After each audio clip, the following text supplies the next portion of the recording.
नमस्कार साथियों, मैं रमेश आज़ाद द एग्ज़ाम्स वार के इस लर्निंग प्लेटफार्म पे आप सभी साथियों का बहुत बहुत स्वागत करता हूं। और यहाँ पे जैसा कि आप सभी को ये सूचना प्राप्त हो चुकी है कि द एग्ज़ाम्स वार के तरफ से कुछ कोर्सेस लॉन्च किए गए हैं, जिसमें शुरुआत मैथमेटिक्स यानी कॉम्पिटिटिव मैथमेटिक्स से हो चुकी है। तो वो उसी के मद्देनज़र यहाँ पे फाउंडेशन कोर्स को ध्यान में रखते हुए और कॉम्पिटिटिव एग्ज़ाम्स का एनालिसिस करने के बाद, अनेकों कॉम्पिटिटिव एग्ज़ाम्स के पेपर का एनालिसिस करने के बाद, उनमें आए हुए प्रश्नों के एक एक पहलू को बारीकियों से देखने और परखने के बाद कुछ आइडियाज़ पे हमें काम करने की ज़रूरत है। और उसी आइडियाज़ को लेके आज आपके बीच में मैं उपस्थित हूँ और उसी को हमें समझने की ज़रूरत है, क्योंकि एग्जामिनेशन की तैयारी करने से पहले ये समझ लेना ज़रूरी है कि हम जिसके लिए जा रहे हैं उसमें कितनी गहराई है, उसको किस तरह से हमें हैंडल करना है। और ख़ासकर जब बात मैथमेटिक्स की हो रही है तो निश्चित रूप से इसमें हमें और ज़्यादा अफोर्ट करने की ज़रूरत है। तो उसी को ध्यान में रखते हुए आज के इस डिस्कशन का कुछ विशेष मकसद है, और मैं उम्मीद करूँगा कि ये आज का जो डिस्कशन है आपके लिए और इस फाउंडेशन कोर्स के लिए भी अति महत्वपूर्ण साबित होगा। दोस्तों, बात करते हैं, जैसा कि आप यहाँ पे देख पा रहे हैं, हम बात कर रहे हैं कॉम्पिटिटिव रेस की। और जब आप कॉम्पिटिटिव रेस की बात कर रहे हैं तो ज़रा इन शब्दों पे गौर कीजिए, बड़े ध्यान से हमें गौर करने की ज़रूरत है। जब हम रेस की बात करते हैं, जैसे ही हम ये वर्ड अपने सामने लाते हैं रेस की, तो रेस का मतलब ही होता है कंपटीशन। रेस का मतलब ही होता है कंपटीशन। और यहाँ पे तो इस रेस के साथ कॉम्पिटिटिव ऑलरेडी जुड़ा हुआ है। मतलब समझ जाइए कि यहाँ पे हम डबल कंपटीशन की बात करने वाले हैं। और जब हमारे कॉम्पिटिटिव एग्ज़ाम्स में जो मैथ से संबंधित प्रश्न पूछे जाते हैं, उनके लिए ये रेस अति महत्वपूर्ण हो जाती है कि उस रेस में हमें अपने आप को विजयी घोषित करना है। क्योंकि रेस में विजयी होंगे तभी सफल कहे जाएंगे, अन्यथा हम सफल नहीं कहे जाएंगे। और एक बात आप ध्यान में रखते हुए ये चलेंगे कि जो रेस होता है या जो रेस होती है, वहाँ पे टाइम फैक्टर बड़ा ही महत्वपूर्ण रोल अदा करता है। ठीक उसी प्रकार हमारी कॉम्पिटिटिव रेस की भी कहानी है, और जब उसमें मैथमेटिक्स जुड़ जाता है तो यहाँ भी टाइम फैक्टर अति महत्वपूर्ण रोल अदा करता है। तो एग्जामिनेशन की तैयारी शुरू करने से पहले हमें इन कुछ टर्म्स और फैक्टरों को ध्यान में रख कर के ही अपने प्रिपरेशन में आगे बढ़ने की ज़रूरत है, क्योंकि ये हमें एक माइंड सेट देगा कि हमें किस तरह से आगे बढ़ना है। और जब पहले से ही हमारा माइंड सेट फिट हो कि हमें इस तरह से आगे बढ़ना है, हमें इस रेस को इस तरह से हैंडल करना है, तो हम काफ़ी हद तक बहुत आगे इस रेस में हो जाते हैं। तो यहाँ पे बात टाइम फैक्टर की जब आप करते हैं तो ये बहुत ही महत्वपूर्ण है, क्योंकि हम बात कॉम्पिटिटिव रेस की कर रहे हैं और साथ में मैथमेटिक्स। और आप सभी ने यदि पेपर दिया होगा तो ये अनुभव ज़रूर किया होगा कि जो मैथमेटिक्स है, इसी में समय की दिक्कत हमें आती है, या रीजनिंग हो उसमें समय की दिक्कत आती है। तो इस समय की प्रॉब्लम से हमें किस तरह से छुटकारा मिले, तो इसके लिए अच्छा, जब मैथ के सवाल हम परीक्षा हाल में सॉल्व कर रहे होते हैं तो हमें जो प्रॉब्लम फेस होती है वो क्यों होती है, और जब वो प्रॉब्लम फेस होती है और जब हम वहाँ दिक्कत महसूस करते हैं तभी हमारा टाइम ज़्यादा लगता है। अन्यथा यदि हम उस तरह की कठिनाई हमारे सामने न आए तो हम बड़े ही आसानी से सही ऑप्शनों को कम समय में सेलेक्ट कर सकते हैं। तो इस टाइम फैक्टर यानी टाइम को कैसे मैनेज किया जाए, एग्जामिनेशन हॉल में नहीं, जब आप प्रिपरेशन में हो उसी समय ये सारी स्किल्स, ये सारी जो प्लानिंग है वो आपको अपने माइंड में लेकर चलने की ज़रूरत है। और इस टाइम फैक्टर के प्रॉब्लम से बचने के लिए सबसे जो ज़रूरी बातें होती हैं, पहली बात कि जो भी आपके सामने प्रश्न रिप्रेजेंट हो रहे हैं, जो क्वेश्चंस रिप्रेजेंट हो रहे हैं, क्या आप उस क्वेश्चन की अंडरस्टैंडिंग है आपके पास? क्या उस क्वेश्चन की पूरी अंडरस्टैंडिंग है? क्या वह क्वेश्चन आपके समझ में पूरे आ रहे हैं? एक तो सवाल ये है, क्योंकि जब तक क्वेश्चन बेहतर तरीके से समझ में नहीं आएंगे तो निश्चित रूप से टाइम लगना ही है। हो सकता है कि हमें सवाल का आंसर भी न मिले। तो एक अति महत्वपूर्ण चीज़ है कि क्वेश्चन की बेहतर अंडरस्टैंडिंग। यदि हमें टाइम को मैनेज करना है, इस टाइम फैक्टर्स के प्रॉब्लम से बचना है। दूसरी जो सबसे महत्वपूर्ण चीज़ है, कैलकुलेशन स्किल्स। मान लीजिए कि आप क्वेश्चन की अंडरस्टैंडिंग भी रखते हैं, लेकिन जब आप कैलकुलेशन करने जाते हैं तो वहाँ पे जो आपकी स्पीड है, कैलकुलेशन स्पीड है, वो कम है, तो क्वेश्चन आते हुए भी आपका समय ज़्यादा लगता है।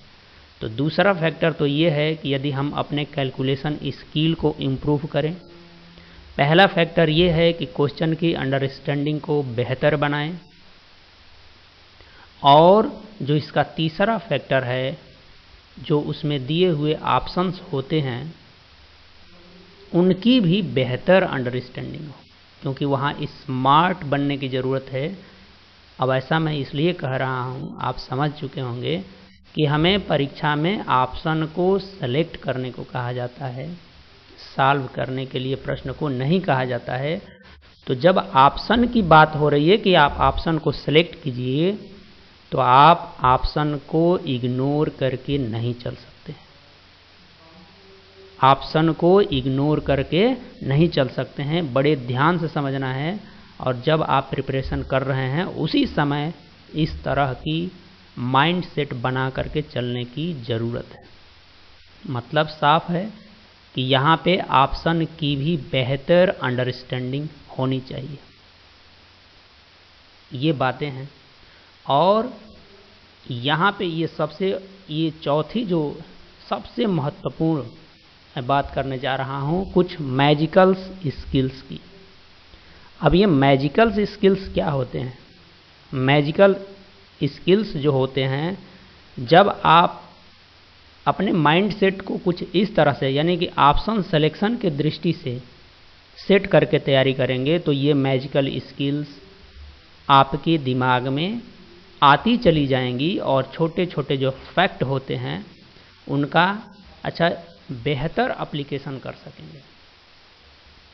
तो यहाँ पे मैजिकल स्किल्स वही है कि जो मिनिमम कंसेप्ट हैं, जो छोटे छोटे कंसेप्ट हैं जिनका आप बेहतर उपयोग नहीं कर पाते हैं।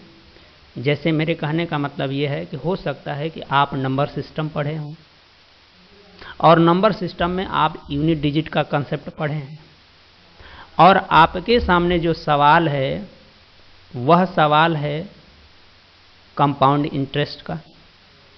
कंपाउंड इंटरेस्ट का कोई सवाल है, तो क्या वहाँ पे आप यूनिट डिजिट के कंसेप्ट को कंपाउंड इंटरेस्ट में इस्तेमाल कर पाते हैं कि नहीं कर पाते हैं? या जो डिविजिबिलिटी आपने पढ़ी है, क्या उसका वहाँ कोई प्रयोग आप कर पाते हैं कि नहीं कर पाते हैं? यदि नहीं कर पाते हैं तो समझिए कि जब आप उनका इस्तेमाल, उस तरह की स्किल्स का इस्तेमाल वहाँ करेंगे तो हम उसी को मैजिकल स्किल्स कहते हैं। और जब ये मैजिकल स्किल्स आपकी बेहतर हो जाएगी तो यकीन मानिए ये इस रेस में, इस कॉम्पिटिटिव रेस में आपको 50% आगे खड़ा कर देगी। और आप तो समझते ही हैं कि कंपटीशन में 2% आगे होना भी बड़ी बात है। मैं तो 50% की बात कर रहा हूँ और ये मैं पूरे दृढ़ विश्वास के साथ कह रहा हूँ। और निश्चित रूप से ये मैजिकल स्किल्स बहुत ही कारगर है। तो अभी तक आप समझ चुके होंगे कि यदि हमें कॉम्पिटिटिव रेस में, खासकर जब मैथ्स की बात हो रही है और वहाँ पे हमें ये जो टाइम फैक्टर्स है इसके प्रॉब्लम को मैनेज करना है, तो हमें बेहतर क्वेश्चन की अंडरस्टैंडिंग, कैलकुलेशन स्किल्स बेहतर होनी चाहिए।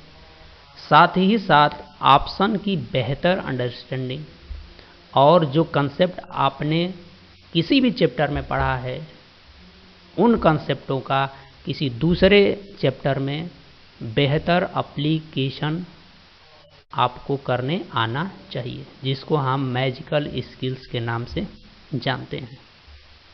और हमारे द्वारा या हमारे संस्थान द्वारा जो ये कोर्स लॉन्च किया गया है, फाउंडेशन कोर्स, ये इन्हीं सब स्किल्स पे फोकस्ड है। और टारगेट है कि हम जब एग्ज़ाम में जाएं तो प्रश्नों को सॉल्व नहीं बल्कि ऑप्शन को सेलेक्ट करें।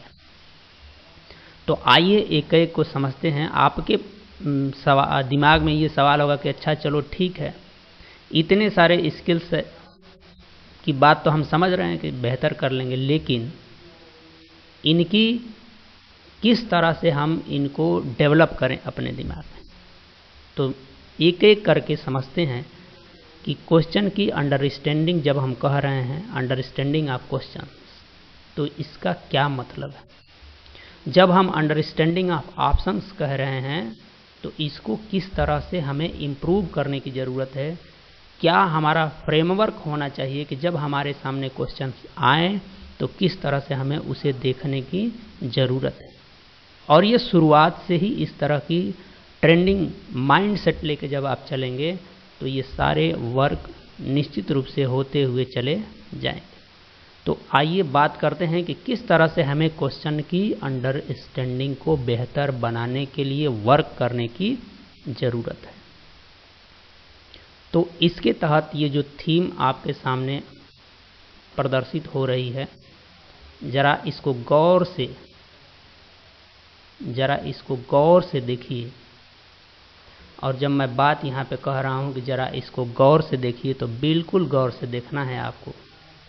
ये दिया हुआ है क्वेश्चन को देखने का नज़रिया, यानी गणित के प्रश्नों को देखने का नज़रिया। स्पष्ट है यहाँ से कि जब हम गणित के प्रश्नों को देखने के नज़रिए की बात कर रहे हैं, मतलब हम ये बात कर रहे हैं कि जब हमारे एग्ज़ाम्स में प्रश्न आए, जब हमारे एग्ज़ाम्स के प्रश्न आए, या यदि हम प्रिपरेशन में ही जो सवाल प्रैक्टिस करते हैं वो सवाल भी आए, तो एक उन सवालों को फर्स्ट हमें किस तरह से देखने की ज़रूरत है, चाहे वो किसी भी चैप्टर का क्वेश्चन क्यों ना हो। तो जब हम बात इसकी कर रहे हैं तो ये दिमाग में अपने आप को सेट करके रखना है कि हम प्रश्नों को किस तरह से देखने की कोशिश करेंगे। तो इसके तहत मैं आपको लेके चलता हूँ। यहाँ पे ज़रा देखिए कि जब हम यहाँ पे बात कर रहे हैं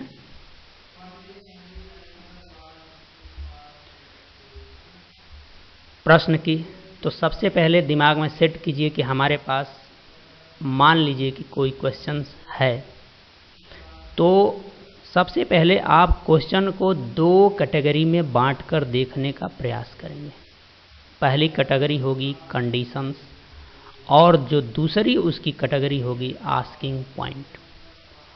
और ध्यान से इसको आपको समझने की ज़रूरत है कि जो भी प्रश्न होता है इनके अलावा मैथमेटिक्स में कुछ होता ही नहीं है। केवल 2 ही कैटेगरी है। बड़े ध्यान से समझिएगा कि जो भी प्रश्न पूछा जाएगा उनके जो सेंटेंस होंगे, उसमें जो सेंटेंस यूज किए जाएंगे, जो बातें कही जाएंगी, वो उनको 2 तरह से कैटेगराइज किया जा सकता है। एक कैटेगरी को कहते हैं कंडीशंस, और जो दूसरी कैटेगरी है उसे हम आस्किंग पॉइंट का नाम दे रहे हैं। अब आप ढूंढने मत लगिएगा कि किसी बुक में लिखा है कि नहीं लिखा है, नहीं, ये प्रश्नों के ऑब्जर्वेशन से एक प्लानिंग, बेहतर प्लानिंग को सेट करने के लिए इस तरह की बातें आपके सामने लाई जा रही हैं कि जब भी आपके सामने प्रश्न आता है तो आप उसको 2 कैटेगरी में पहले अपने दिमाग को कहिए कि पहले यही चीज़ उसमें आप ढूंढने की कोशिश करें। आप सोच रहे होंगे कि एग्ज़ाम में प्रश्न सॉल्व करेंगे कि इनको ढूंढेंगे। नहीं भाई, एग्ज़ाम्स की हम बात नहीं कर रहे हैं। जब आप प्रिपरेशन कर रहे हैं उस समय अपनी आदत डेवलप कीजिए, और जब आपकी आदत डेवलप हो जाएगी एग्ज़ाम्स प्रश्नों को सॉल्व करते हुए, तो एग्ज़ाम में तो ये ऑटोमेटिक होगा, वहाँ थोड़े करने जाने की ज़रूरत है। वो आपका दिमाग छांट लेगा कि कौन सी कंडीशन है और कौन सी आस्किंग पॉइंट। तो अब आप यहाँ सोच रहे होंगे कि अच्छा ठीक है, प्रश्न में ये 2 ही चीज़ होती हैं, कंडीशंस और आस्किंग पॉइंट।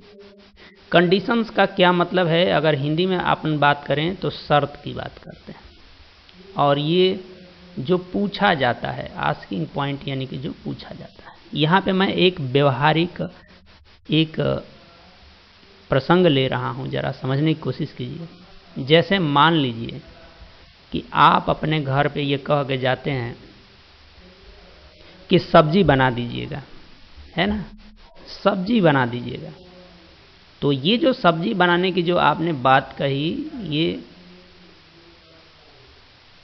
ठीक है, आपने कही, और आपके घर वालों ने पूछा कि बताओ किसकी सब्जी, किसकी सब्जी, है ना।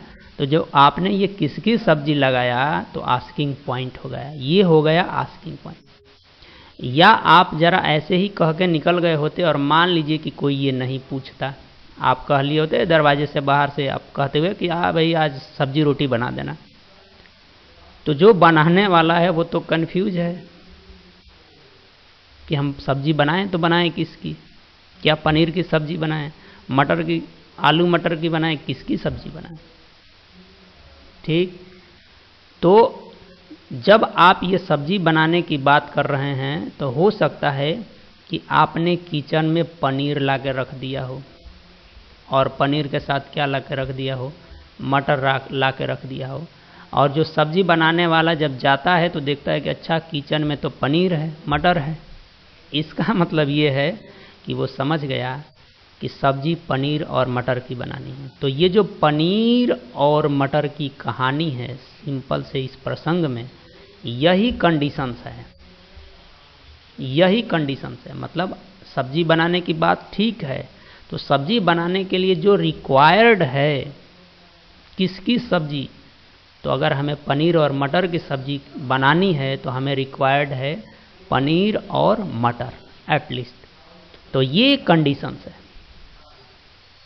ठीक इसी प्रकार जो भी प्रश्न पूछा जाएगा इसमें ये दोनों चीज़ें तो आनी ही तय है, कंडीशन होगी और आस्किंग पॉइंट है। तो इस आस्किंग पॉइंट को बिना कंडीशन के सहायता से आप कैसे प्राप्त कर सकते हैं? जैसे यहाँ सब्जी किसकी बनाएं, पनीर मटर है तो ठीक है पनीर मटर बना लिए। उसी प्रकार यहाँ पे जो भी पूछा जाएगा उसके लिए ज़रूरी है कि वो कंडीशन देगा, और इन्हीं कंडीशंस के बेस पे आप आस्किंग पॉइंट तक जाते हैं। तो मैं समझता हूँ कि ये बात क्लियर हो रही है। आइए एक एक करके समझते हैं कि अगर कोई प्रश्न दिखे तो कैसे पहचानेंगे कि उसमें कौन सा सेंटेंस कंडीशन है और कौन सा सेंटेंस आस्किंग पॉइंट है। सबसे पहले बात कंडीशन की कर लेते हैं। सबसे पहले बात कंडीशन की कर लेते हैं। जैसे ये आपके सामने प्रश्न आ रहा होगा और मैं चाहूँगा कि आप भी ज़रा दिमाग अपना लगाइए, ठीक है। देखिए ये एग्जाम्पल्स नंबर फर्स्ट में लिखा है कि राम एवं श्याम की आयु का योग 18 है।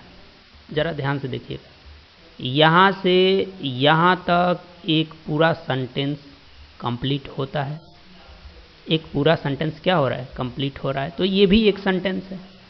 फिर जब आप यहाँ से जाते हैं, यदि राम की आयु श्याम की आयु की दोगुनी हो, यह भी एक सेंटेंस है।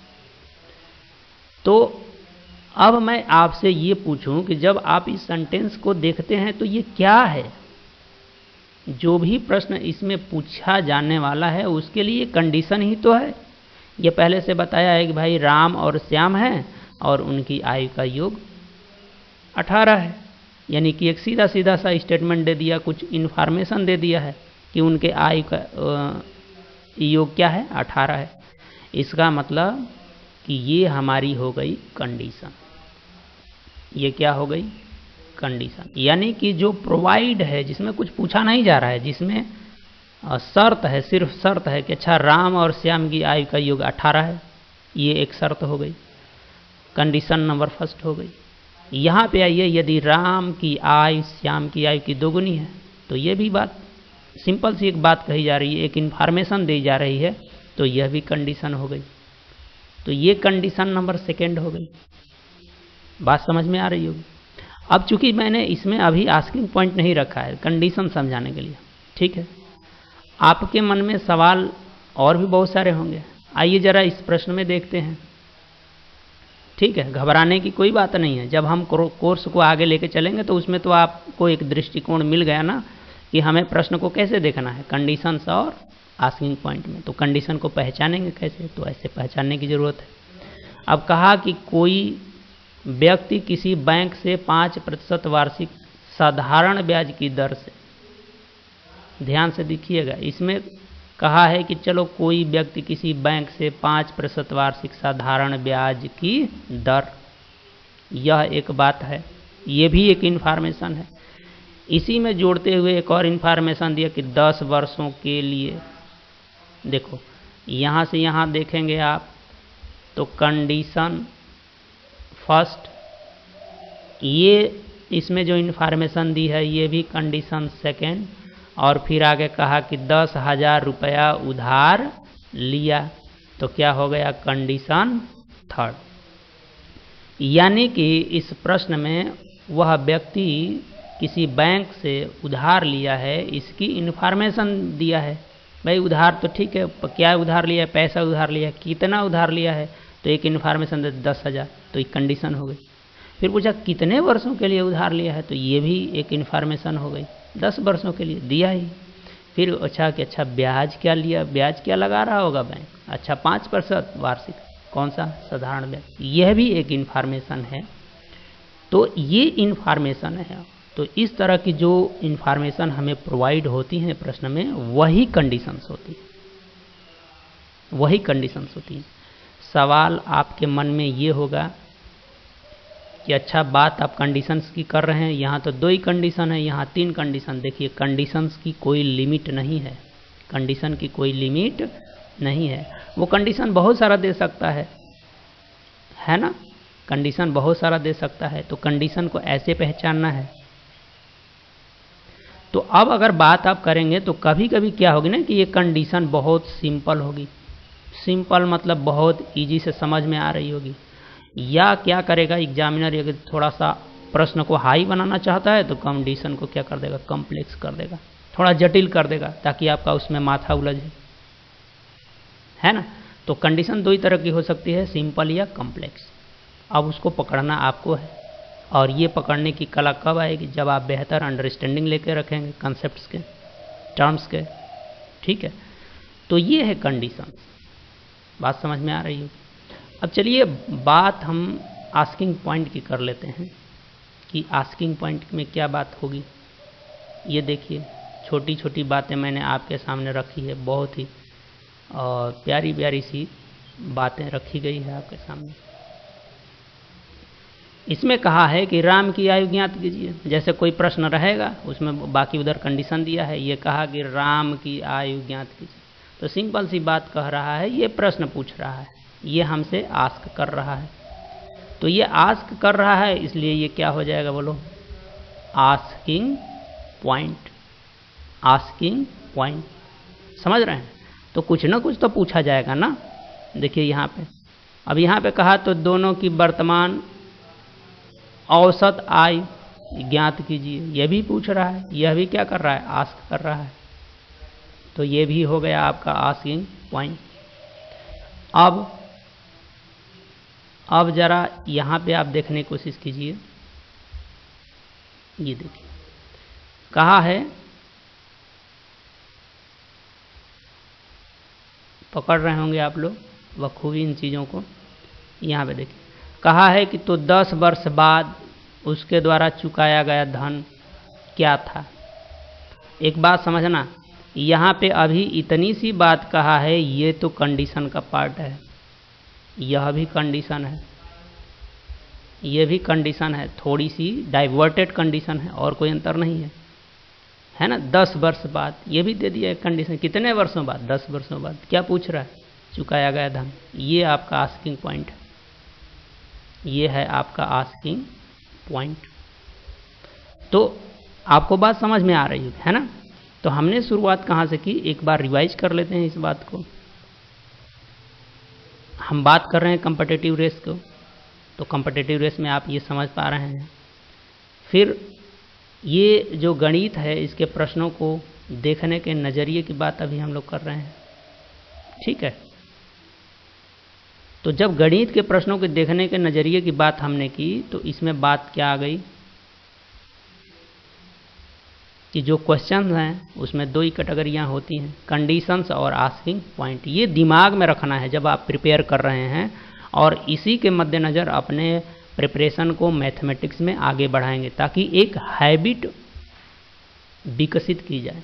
और आप समझते हैं कि जो हैबिट विकसित हो जाती है ना, तो हमें हमारे माइंड पे लोड नहीं पड़ता है। और मैं यही चाहता हूँ कि आपके माइंड में एग्जामिनेशन हॉल में कोई लोड न पड़े।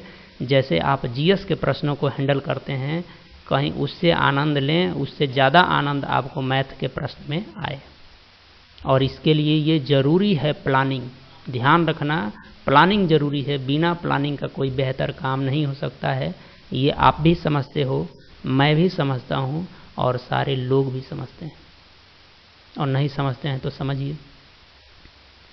तो यहाँ पे बात हम लोगों ने कंडीशंस की कर ली। अब ज़रा इनको एक बार मिला के देखते हैं, इस पूरे प्रश्न को, इस पूरी बात को एक दूसरे के साथ मिला के देखते हैं कि अगर ये पूरा प्रश्न कंप्लीटली अगर हमारे सामने रिप्रेजेंट होगा, पूरी तरीके से यदि हमारे सामने रिप्रेजेंट होगा, तो हमें किस तरह से इसमें कंडीशंस और जो आस्किंग पॉइंट है उनको पकड़ना है। जैसे यही प्रश्न है, देखिए पूरा पढ़िए। राम एवं श्याम की आयु का योग 18 है। तो ठीक है, आपने यहाँ से पकड़ा, ये इन्फॉर्मेशन ही तो है, या इस प्रश्न के आंसर तक पहुँचने के लिए कंडीशन है। तो कंडीशन नंबर फर्स्ट। फिर कहा यदि राम की आयु श्याम की आयु की क्या हो, दुगनी हो, तो कंडीशन नंबर सेकेंड। ये पूरा अब प्रश्न है। तो यहाँ पे पूछा है कि राम की आयु ज्ञात कीजिए, ये क्या हो गया बोलो, आस्किंग पॉइंट। तो पहले अपने माइंड को ऐसे ट्रेंड करना है, सॉल्यूशन और ऑप्शन सिलेक्शन की स्किल तो मैं सिखाऊंगा ही, वहाँ तो जाना ही है, या आप बहुत पहले से सॉल्व करते आए हैं, लेकिन उससे काम चलने वाला नहीं है। क्योंकि हम एक कॉम्पिटिटिव रेस में जा रहे हैं, और रेस में वही विनर होगा जो प्लानिंग के साथ चल रहा होगा। पहले से ही उसकी जो ट्रेनिंग होगी वो बेहतर होगी, तो बेहतर प्लानिंग के साथ। तो ध्यान रखिए, इस रेस में हमें बेहतर प्लानिंग के साथ ही जाने की ज़रूरत है। तो यहाँ पे इस प्रश्न को भी देख लीजिए, आप समझ रहे होंगे कि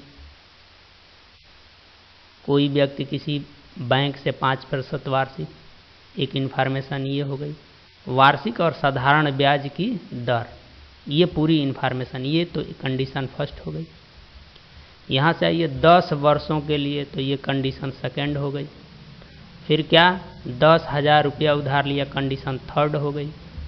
तो अब पूछा कि तो 10 वर्षों बाद, तो ऑलरेडी यहाँ पे 10 तो दिया ही था, इसी कंडीशन को यहाँ इसमें मिसमैच कर दिया है या मैच कर दिया है मिसलीड करने के लिए, और फिर आपसे पूछा है कि चुकाया गया धन क्या था, तो ये देखिए आपका आस्किंग पॉइंट।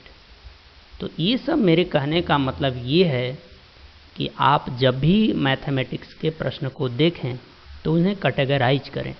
कैटेगराइजेशन आप समझ गए होंगे, ये माइंड में बना के रखें कि कंडीशन और आस्किंग पॉइंट। जब बात इतनी हो जाएगी तो अब बात आती है कि ठीक है, हमने कंडीशन पकड़ ली, आस्किंग पॉइंट पकड़ लिया, अब इसका जो आंसर है आस्किंग पॉइंट को प्राप्त कैसे किया जाए। तो चलिए उसकी बात भी कर लेते हैं कि जब आप कंडीशन पकड़ लिए हैं, जब आप ऑप्शन को भी पकड़ लिए हैं, तो तब सवाल है कि आस्किंग पॉइंट तक कैसे पहुंचा जाए। तो आपने एक नाम जरूर सुना होगा, मैथमेटिकल ऑपरेशंस, और नहीं सुना है तो समझ लीजिए कि ये मैथमेटिकल ऑपरेशन क्या है। गणितीय संक्रियाएं। गणितीय संक्रियाओं में आप समझिए इन्हीं का प्रयोग करते हैं प्लस, और प्लस का ठीक उल्टा माइनस, और एक है मल्टीप्लिकेशन और इसका उल्टा है डिवीजन।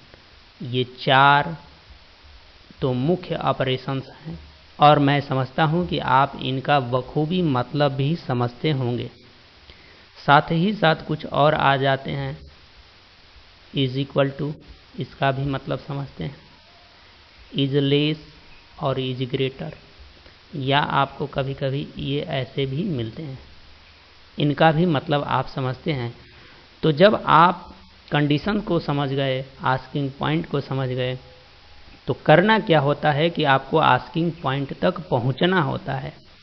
तो आस्किंग पॉइंट तक पहुंचने के लिए इस कंडीशंस की हेल्प से उस पे मैथमेटिकल ऑपरेशन को अप्लाई करते हुए धीरे धीरे आप अपने कदमों को मैथमेटिकल प्रोसेस के द्वारा इस ऑप्शन आस्किंग पॉइंट तक पहुंचने का प्रयास करते हैं, और आप पहुंचते हैं।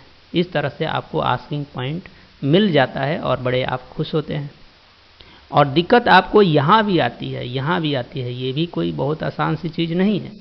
तो कोई बात नहीं है, दिक्कत आती है तो सीखेंगे, क्योंकि प्रिपरेशन में ही तो सीखा जाता है। ठीक, तो ये भी एक फैक्ट है कि आप मैथमेटिकल ऑपरेशंस को कितना बेहतर करते हैं, और बेहतर करने के लिए कंडीशन समझ लिए, आस्किंग पॉइंट समझ लिए, और इनका अगर एप्लीकेशन ज़्यादा बेहतर करते हैं तो वो जो कॉम्पिटिटिव रेस है जिसमें हमें टाइम फैक्टर को मैनेज करने की बेहतरीन ताकत यहाँ से भी मिलती है। तो ये भी एक उसका फैक्टर है, टाइम फैक्टर को मैनेज करने का। ठीक, और ये कोई ऐसी बात नहीं है कि 1-2 शब्दों में मैं बता दूं और आपको आ जाए। इसके लिए आपको रेगुलर पढ़ने, समझने और कंसेप्ट को सीखने की भी ज़रूरत होती है। तो ये बात आपको समझ में आई होगी। फिर यहाँ पे बात थोड़ी सी ये कर लेते हैं कि ठीक है, ये सारी बातें जब आ रही हैं तो यहाँ पे कुछ और फैक्ट जानने की ज़रूरत है। यहाँ पे मैंने लिख रखा है कि देखिए, सारी बातें जब हम कर रहे हैं कि चलो ठीक है, कंडीशंस की बात हमने छाट ली, आस्किंग पॉइंट छाट ली, ठीक है, मैथमेटिकल ऑपरेशन के बारे में भी कुछ जानते हैं। लेकिन यहाँ पे जब आप कंडीशंस को देख रहे होंगे, जब आस्किंग पॉइंट को देख रहे होंगे, या जब आप ऑप्शन को देख रहे होंगे, तो देखना ये है कि क्या वो कंडीशंस, क्या वो आस्किंग पॉइंट और क्या वो ऑप्शन आपको समझ में आ रहे हैं कि नहीं आ रहे हैं। आपको समझ में आ रहे हैं कि नहीं आ रहे हैं। ठीक है, कंडीशन छाड़ लिए, क्या कंडीशन समझ में आ रही है, उसका मतलब समझ में आ रहा है, उसका मीनिंग स्पष्ट हो रहा है। तो आ रही है और नहीं भी आती होगी। ठीक है, कुछ कंडीशन ऐसी होंगी जो नहीं आएंगी, कुछ कंडीशन ऐसी होंगी जिनका मतलब समझ में आएगा। यानी कि उस प्रश्न में जो सेंटेंस यूज हो रहे हैं, जो टर्म्स यूज हो रहे हैं, उनको समझना। तो यहाँ पे मैंने बात की, यदि मैथमेटिक्स के पूरे प्रश्न को समझना है, क्योंकि बिना प्रश्न समझे आप सॉल्व नहीं कर सकते हैं, सही ऑप्शन तक नहीं पहुँच सकते हैं और रेस में तो पिछड़ ही जाएंगे। तो अब क्या ज़रूरी है कि हम उन कंडीशंस को समझने के लिए हमें किन चीज़ों की ज़रूरत है, या उसमें प्रश्न में जो सेंटेंस प्रयोग हो रहे हैं, जो टर्म्स प्रयोग हो रहे हैं, क्या हम उनको कैसे समझें, उनको कैसे बेहतर करें, उनकी अंडरस्टैंडिंग कैसे बेहतर करें। तो यहाँ पे अंडरस्टैंडिंग ऑफ टर्मिनोलॉजी, यानी कि प्रश्न में जो टर्म यूज हो रहे हैं, जब आप उनको बेहतर समझेंगे तो कंडीशन समझ में आएगी, आस्किंग पॉइंट समझ में आएगा और ऑप्शन का मतलब भी समझ में आएगा। तो यहाँ पे टर्मिनोलॉजी का मतलब है कि लैंग्वेज ऑफ मैथमेटिक्स, है ना। तो यहाँ पे कैसे समझेंगे कि जो टर्म यूज हुआ है उन टर्मों की अपनी डिफिनीशन होती है। जैसे यहाँ पे एक टर्म मान लीजिए आपको कहा जाए, उसमें कहीं एक टर्म यूज हुआ विषम संख्या, ठीक। और बताइए, यदि आप विषम संख्या की डिफिनीशंस नहीं समझते हैं, ये जो टर्म यूज हुआ है, तो क्या उस प्रश्न को आप सॉल्व कर पाएंगे? ये बिल्कुल नहीं सॉल्व कर पाएंगे। तो टर्मिनोलॉजी को समझने के लिए ये डिफिनीशंस ज़रूरी है, ये कुछ कॉन्सेप्ट्स ज़रूरी हैं। कॉन्सेप्ट का मतलब है वही, उनका मतलब मीनिंग, ठीक। जैसे कहा कि त्रिभुज है ना, तो त्रिभुज की डिफिनीशन होगी, त्रिभुज से रिलेटेड कुछ उससे जो नियम होंगे, उनके कॉन्सेप्ट होंगे, उनको भी समझते हैं तो ठीक है। और प्रोसेस, जो मैथमेटिकल प्रोसेस हैं उनकी भी अंडरस्टैंडिंग बेहतर होगी तो आप उस सवालों को बेहतर समझेंगे। फिर प्रत्येक जो टर्म है उनका कॉन्सेप्चुअल मीनिंग, मायने, क्योंकि जो डायरेक्ट दिखता है केवल वो वही नहीं होता है, उसका बहुत सारा मतलब होता है। तो कॉन्सेप्चुअल मीनिंग का मतलब है कि एकदम क्लियर अंडरस्टैंडिंग, है ना, क्लियर अंडरस्टैंडिंग। तो अगर ये सारी चीज़ें मैथमेटिक्स से रिलेटेड एकदम स्पष्ट हैं तो आपको कंडीशंस भी समझ में आएगी, आस्किंग पॉइंट भी बेहतर समझ में आएगा और ऑप्शंस का मतलब भी बेहतर समझ में आएगा। और ये जब सभी बेहतर समझ में आ रहे हैं, आप मैथमेटिकल प्रोसेस को भी बेहतर कर पा रहे हैं, समझ पा रहे हैं, मैथमेटिकल ऑपरेशंस भी आपके बेहतर हैं, तो आप मुझे बताइए कि क्या आपको आपकी ये जो टाइम फैक्टर की प्रॉब्लम है, क्या इससे निजात नहीं मिलेगी?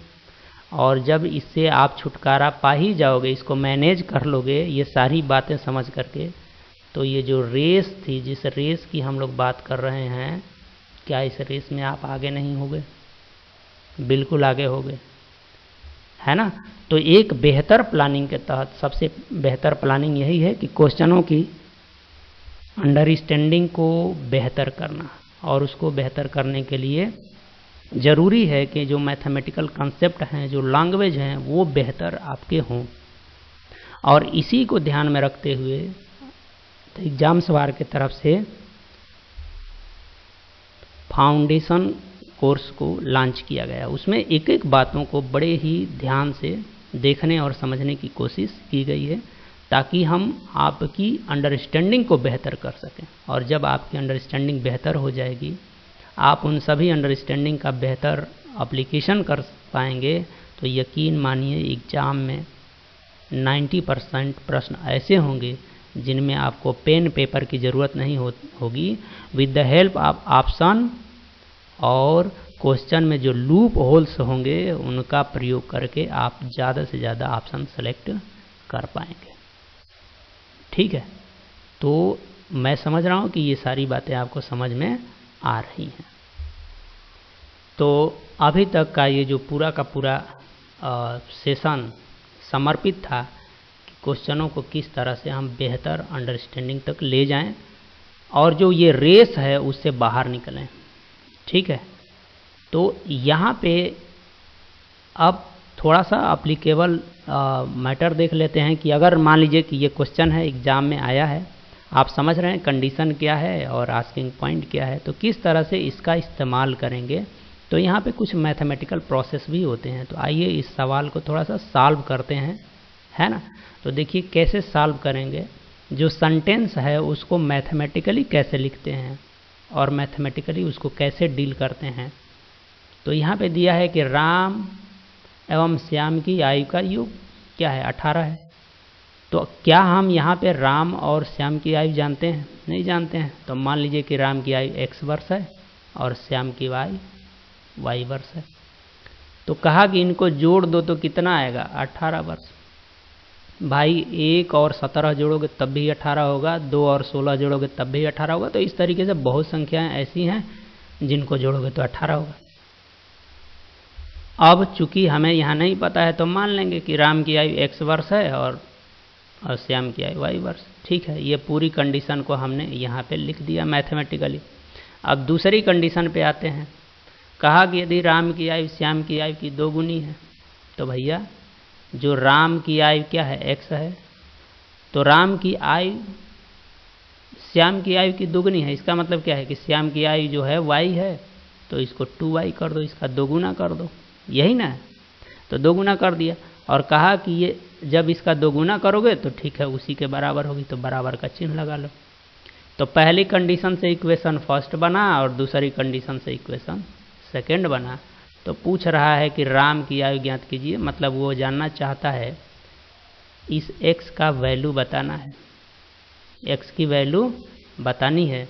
तो x की वैल्यू जब आप यहाँ से निकालने जाओगे तो क्या करोगे, किसी भी एक प्रश्न से, किसी भी एक इक्वेशन से x को एलिमिनेट, y को एलिमिनेट कर दो, ख़त्म कर दो।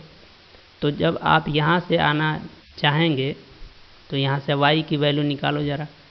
तो आप y इज इक्वल टू क्या लिख सकते हैं, x बटे में 2।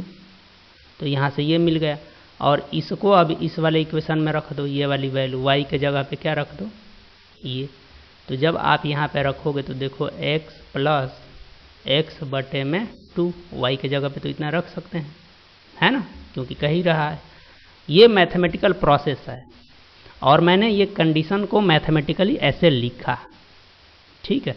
तो ये अब ये कुछ इस तरीके से बन गया। चूँकि हमें x की वैल्यू निकालनी थी तो x पे फोकस कर रहे हैं, तो इसको ज़रा सॉल्व कर लीजिए। तो ये 2x प्लस x और ये 2 इसके नीचे आ जाएगा बराबर 18, ऐसे ही करते हैं। अब 2 को इधर भेज दो क्योंकि x की वैल्यू निकालनी है और इनको जोड़ दो। तो ये 2x और x जुड़ जाएगा तो आपको 3x इज इक्वल टू क्या हो जाएगा, 36, 18 दूना 36। तो x इज इक्वल टू क्या मिल जाएगा, x is equal to 12, x is equal to 12। तो x की आयु क्या हो गई, 12 वर्ष। x की आयु क्या हो गई, 12 वर्ष, ये निकल गया। अब इसी में पूछ लेता, बताओ y की उम्र क्या है। तो अगर एक 12 वर्ष का हो गया और टोटल 18 वर्ष का है तो y का उम्र क्या हो जाएगा, 6 वर्ष, निकल गया। तो आपको बस ये सवाल से यही समझाने की कोशिश की है कि सबसे पहले आप कंडीशंस को पकड़ेंगे, फिर आस्किंग पॉइंट को पकड़ेंगे और उन कंडीशन को मैथमेटिकली कैसे रिप्रेजेंट करते हैं, ये तरीका है। और दूसरी बात यह है कि आप मैथमेटिकल प्रोसेस में किस तरह से आपको आगे बढ़ना है। ये जो सारा प्रोसेस हो रहा था ना, ये सब मैथमेटिकल प्रोसेस है। तो मैं उम्मीद करता हूँ कि आज के इस लेसन से आप सभी साथियों को बहुत कुछ सीखने को मिला होगा, और नहीं भी सीखने को मिला होगा तो एक बेहतरीन दृष्टिकोण आपके सामने रिप्रेजेंट हुआ है।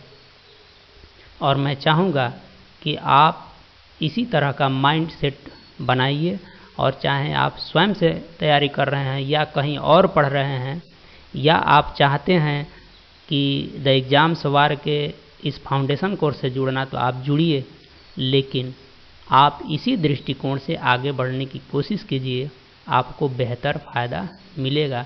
और ये दृष्टिकोण इसलिए ज़रूरी है क्योंकि हम एक रेस में जा रहे हैं और रेस में टाइम का बड़ा इम्पॉर्टेंट रोल है। और जब आप मैथ की बात कर रहे हैं तो समझते हैं वहाँ पे ऑप्शन सिलेक्शन की बात की जाती है, और जब ऑप्शन सिलेक्शन की बात की जाती है तो हम जितना बेहतर ये सारी बातें समझ रहे होंगे उतना बेहतर ऑप्शन सेलेक्ट करेंगे। किसी ट्रिक के पीछे नहीं पड़ेंगे, किसी फार्मूले के पीछे नहीं पड़ेंगे, ना हमें पेन पेपर की ज़रूरत पड़ेगी। और मैं एकदम विश्वास के साथ कह सकता हूँ कि चाहे वो कोई भी एग्ज़ाम हो, मैक्सिमम एग्ज़ाम्स के जो प्रश्न होते हैं उनके क्वेश्चनों में लूप होल्स होते हैं, उनके ऑप्शनों में लूप होल्स होते हैं। उनका फ़ायदा उठा करके हम बेहतर कर पाने की स्थिति में होते हैं और वहाँ पे हमें किसी भी पेन पेपर की ज़रूरत नहीं पड़ी। तो ये सारा डिस्कशन मैं आपके सामने किया है। अब यहाँ पे प्रश्न की तो बात आपने समझ ली।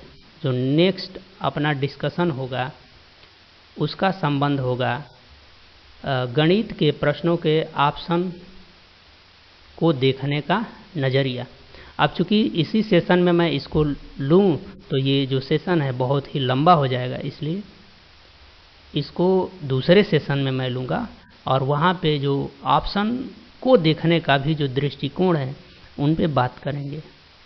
तो मेरे साथ अब तक बने रहने के लिए आप सभी साथियों को द एग्जाम्स वार की तरफ से और मेरे तरफ से बहुत बहुत धन्यवाद।